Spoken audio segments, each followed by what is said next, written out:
Vigilante da Razão, o seu canal de opinião e crítica. Meus amigos e minhas amigas do canal Vigilante da Razão, muito bom dia, boa tarde, boa noite a todos vocês que estão aí assistindo ao canal Vigilante da Razão. Para mim é um motivo de grande alegria ter você na minha companhia no dia de hoje, porque já estava com saudade de todos vocês. No vídeo de hoje eu gostaria de tratar sobre um assunto de extrema importância. Mas antes eu quero cumprimentar você e mandar o meu caloroso abraço, como sempre, você que está nos 4 cantos do país e até fora do país também, assistindo ao canal Vigilante da Razão. Você é uma pessoa maravilhosa porque sintonizou aqui, escolheu estar aqui assistindo o vídeo, claro. Muitos assistem até o final, isso muito me alegra, muito me orgulha e me traz também uma sensação de responsabilidade.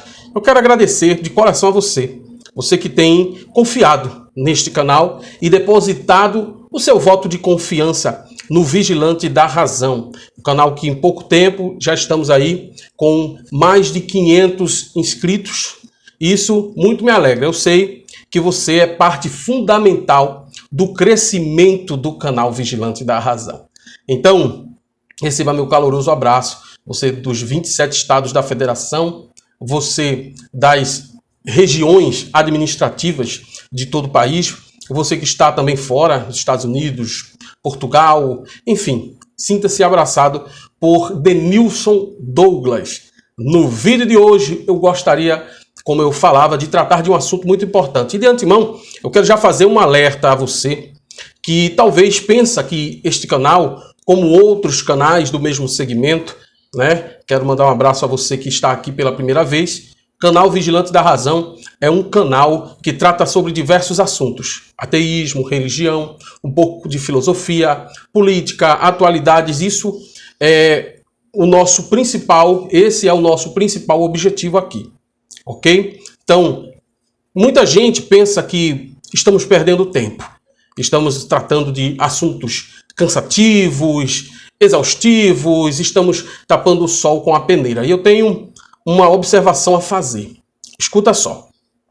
Do mesmo jeito que os religiosos de todas as vertentes, eles se preocupam em propagar a sua doutrina, falando das maravilhas de um Deus invisível que não se revela mais.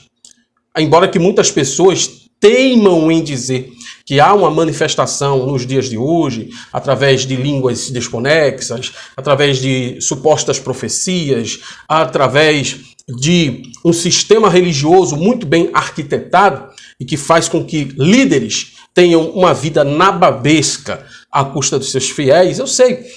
Muitas pessoas levam sua vida propagando essas coisas.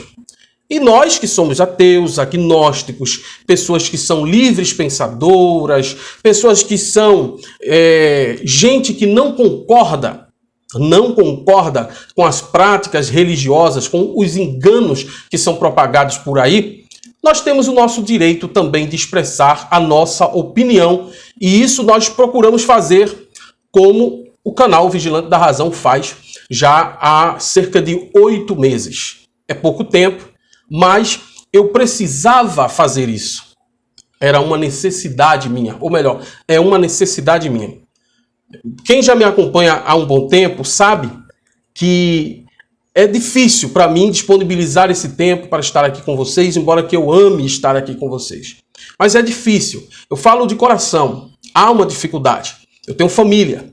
Eu tenho um emprego, eu tenho a faculdade que voltou com tudo. Por isso que os vídeos estão meio que atrasados. Peço perdão a você, mas não irei desistir desse projeto do Vigilante da Razão. Claro que você fica à vontade para curtir, para seguir, para dar a sua opinião, para compartilhar os vídeos do Vigilante da Razão. São vídeos simples. Eu não trago aqui uma exegese bíblica bem elaborada, eu não trago aqui estudos aprofundados sobre a Bíblia, se bem que há pessoas que nem gostam, né? Há pessoas que expressam com muita sinceridade e honestidade e também com muito respeito. Rapaz, muda de assunto, fala sobre outras coisas, lê outros livros. E eu estou lendo sim, tá? Estou lendo e estou me preparando para tratar de outros assuntos para abrir mais a sua mente. Porque o erro de muitas pessoas, estou abrindo esse parênteses aqui, eu acho que isso é inédito no canal, mas para que você se aproxime mais do que é o meu pensamento. Eu não sou uma pessoa arrogante a ponto de querer arrotar sabedoria, arrotar conhecimento para quem quer que seja. Eu sou apenas alguém como você. E aí surge uma explicação também muito forte sobre a razão pela qual o canal Vigilante da Razão existe. A razão pela qual o canal Vigilante da Razão existe também é para que você que é agnóstico, você que é humanista, você que é racional, também se sinta acompanhado por outras pessoas. Que você se sinta uma pessoa apoiada por outras e não se sinta sozinho. Esse também é um dos motivos desse careca aqui estar falando com todos vocês desde 8 meses até o presente momento. Então, fique conosco. Não mude de canal. Antigamente na TV aberta tinha essa história, não mude de canal, né? E o canal continua, só que na plataforma do YouTube. Eu quero falar hoje sobre o templocentrismo. O templocentrismo. Nos dias de hoje, muitas pessoas têm uma adoração e uma estima toda especial para com o templo. E o que é o templo? O templo, seja ele católico, protestante, budista, seja ele hinduísta, o templo também das religiões de matriz africana, é aquele lugar que você sabe, recebe o fiel e todos os apetrechos ritualísticos se reúnem no templo para que o culto possa acontecer. Essa é a grande verdade. O que me admira é entender que, por exemplo, a Bíblia Sagrada, ela chega a afirmar categoricamente que o Deus judaico, ele não habita em templos feitos por mãos humanas. Você conhece essa passagem? Ela fala exatamente isso. Inclusive, quando o povo de Israel foi repreendido pelo suposto Deus, supostamente foi repreendido, o profeta, ele se utilizou das seguintes palavras, que Deus não aceitava as assembleias e as festas solenes do povo de Israel. Mas na frente, lá na época de Jesus Cristo, né, segundo os evangelhos dizem, Jesus Cristo também mencionou que não era viável, não era recomendável você fixar uma adoração a Deus em um templo ou em uma cidade, em um lugar físico. Foi naquela passagem que Jesus disse que os verdadeiros adoradores de Deus o fariam em espírito e em verdade. Nem em Samaria, nem em Jerusalém. Você lembra?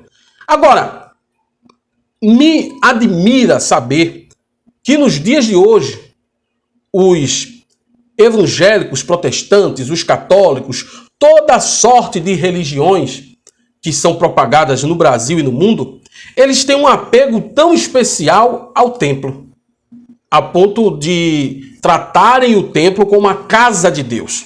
Ora, se esse Deus, ele precisa de uma casa para morar, ou para ser adorado, logo, as religiões que seguem a Bíblia, tanto o Antigo Testamento quanto o Novo Testamento, entram em contradição, quando o próprio Deus teria dito que não habitava em templos feitos por mãos humanas. Se bem que o próprio Deus aprovou a construção do templo de Israel, na gestão do rei Salomão. Vocês sabem que o rei Davi quis fazer a edificação do templo, mas o próprio Deus disse que não, porque as mãos de Davi estavam contaminadas e o rei Davi teria matado muita gente. O que me chama muita atenção, já que o próprio Deus incentivava e orientava diretamente Davi a cometer as atrocidades que ele cometia, ou que ele cometeu no passado.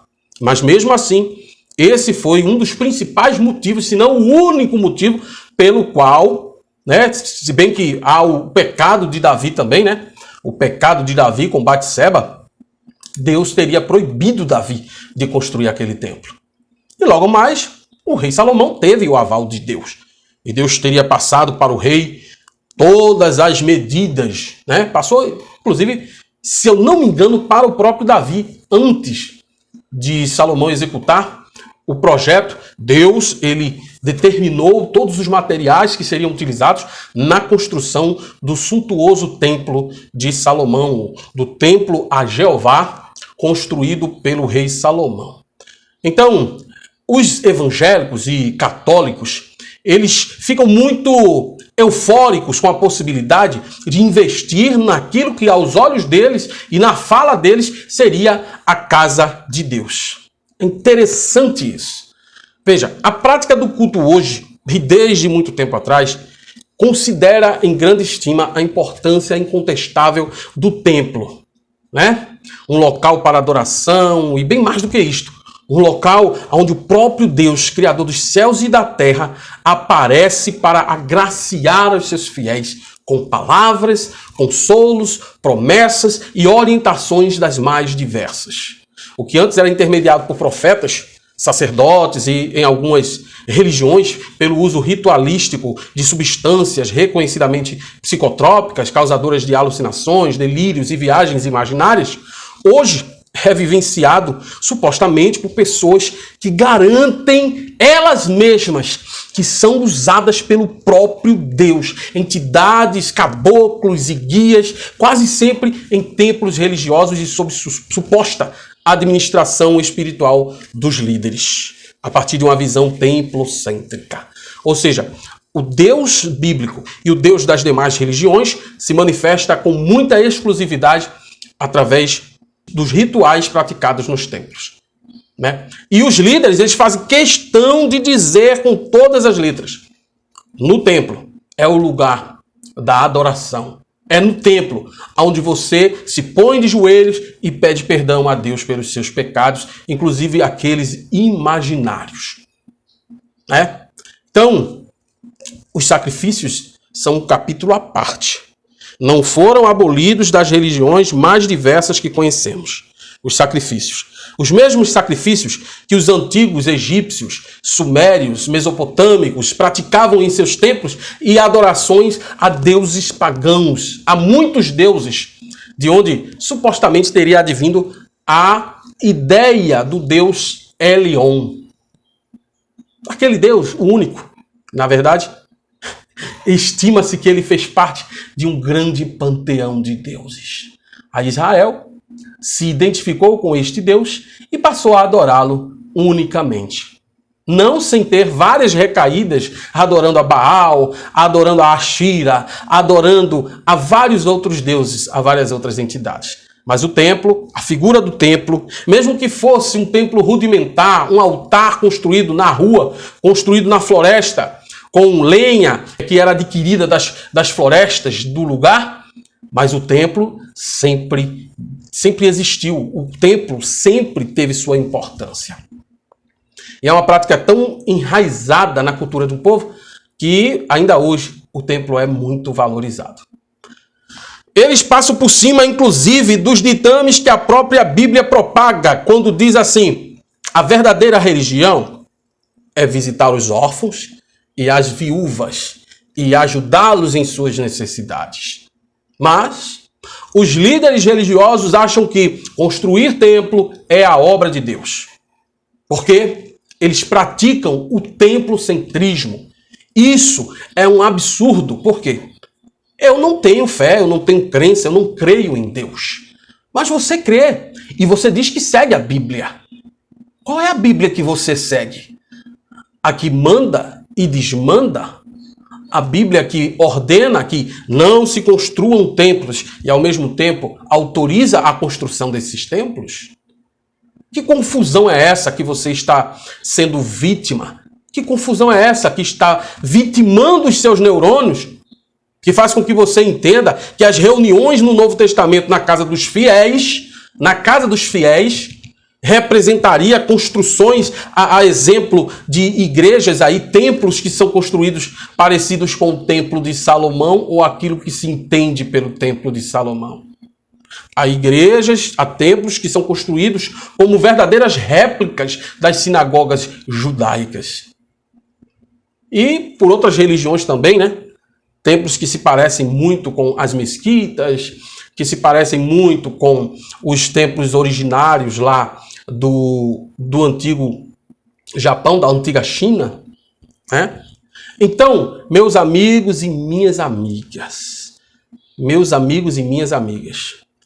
as ofertas foram substituídas por dinheiro, dízimo, oferta, para manter a obra, ou para manter o luxo dos pastores, para bem dizer.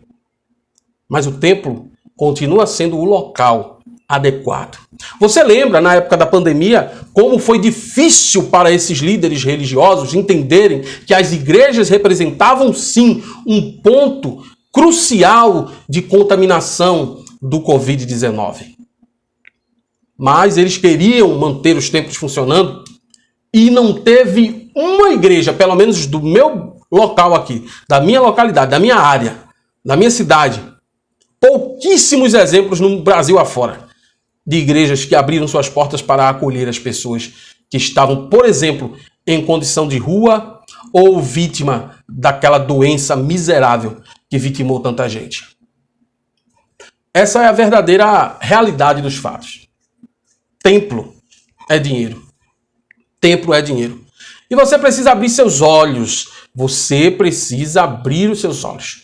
Seria o templo um bom instrumento de materialização da adoração a um Deus ou deuses invisíveis? Claro que sim. Claro que sim. É semelhante às cavernas, onde antigamente os homens primitivos desenhavam lá suas entidades, desenhavam seus deuses que eles mesmos criaram. E ali, aquele local era sagrado para eles. Com o passar do tempo, não eram mais nas suas casas que eles faziam aquelas gravuras rudimentares.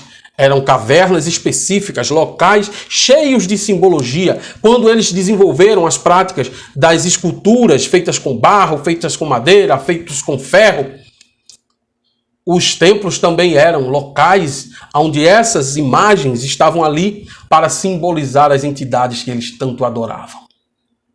E nos dias de hoje, quais são os símbolos que existem? A cruz, a hóstia, o pão da Santa Ceia, o vinho que representa o sangue de Jesus, os cultos, os louvores que são entoados com os mantras das antigas religiões em louvor às entidades, agradecendo ou pedindo misericórdia ou pedindo uma boa colheita. A mente das pessoas precisa se libertar desses verdadeiros grilhões que as prendem. As mentes das pessoas precisam entender que a vida real não se faz com orações, com rezas, com práticas ritualísticas, à espera de um Deus que não se compadece de mim nem de você. Que se você consegue alguma coisa, é por seu mero e total esforço, ou pelas circunstâncias que você se submete. É preciso que a gente encare a coisa com muita seriedade, tá certo?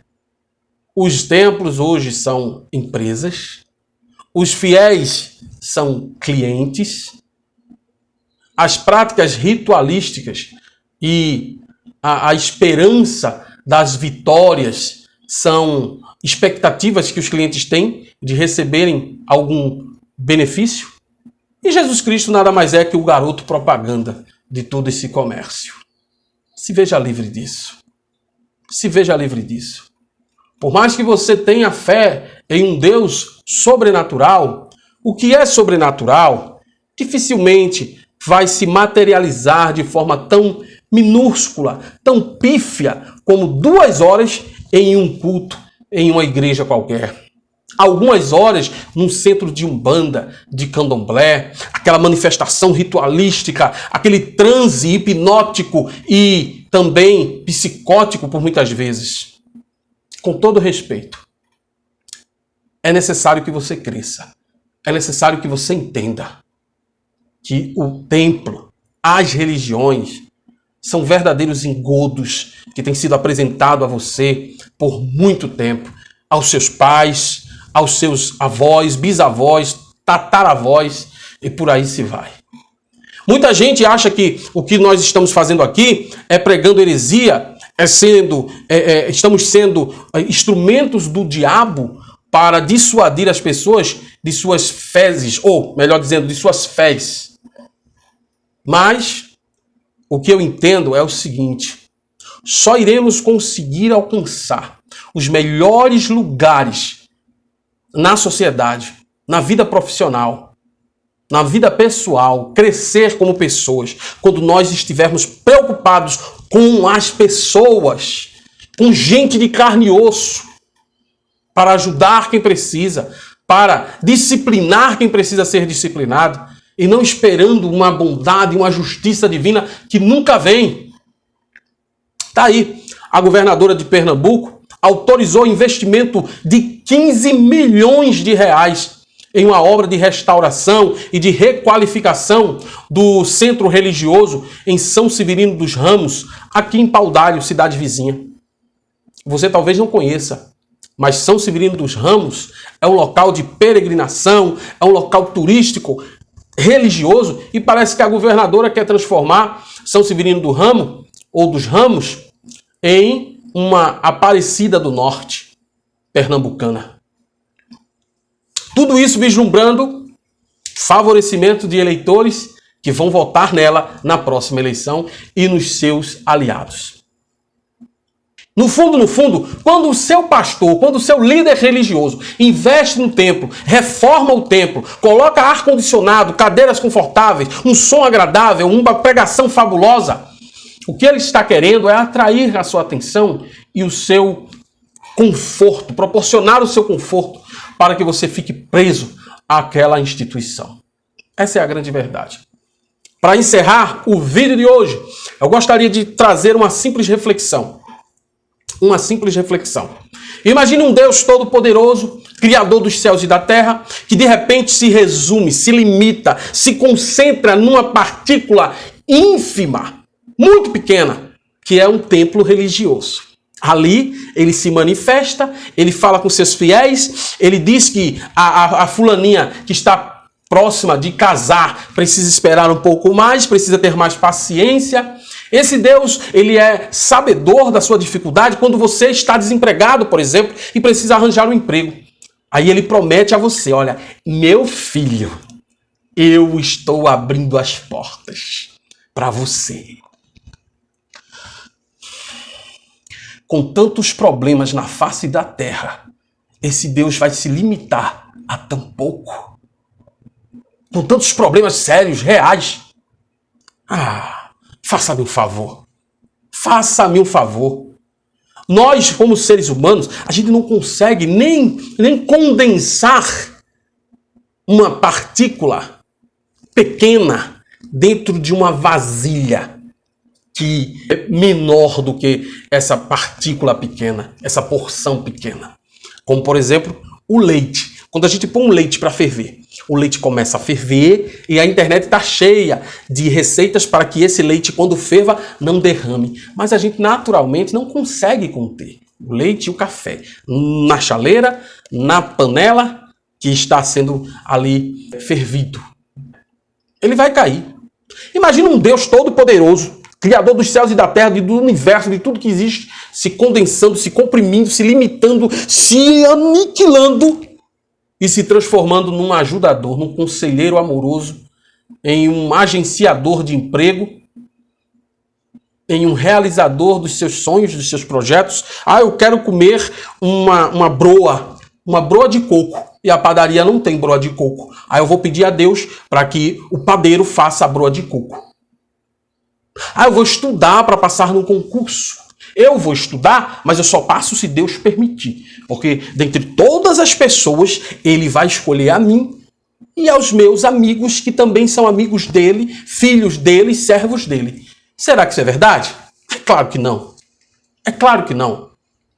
O que existe é o favorecimento de seres humanos a seres humanos. O que existe são comércios. E a fé que você tanto almeja desenvolver num Deus inexistente, ela tem sido explorada por verdadeiros mercenários, por verdadeiros comerciantes dessa fé. Vendem produtos invisíveis para você. E se você não alcança essas benesses, aí o que acontece?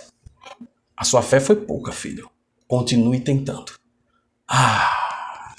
Não tenho paciência para isso, não. Mas, a você que me escuta e que me assiste nesse momento, Receba mais uma vez meu caloroso abraço e até a próxima, até o próximo vídeo.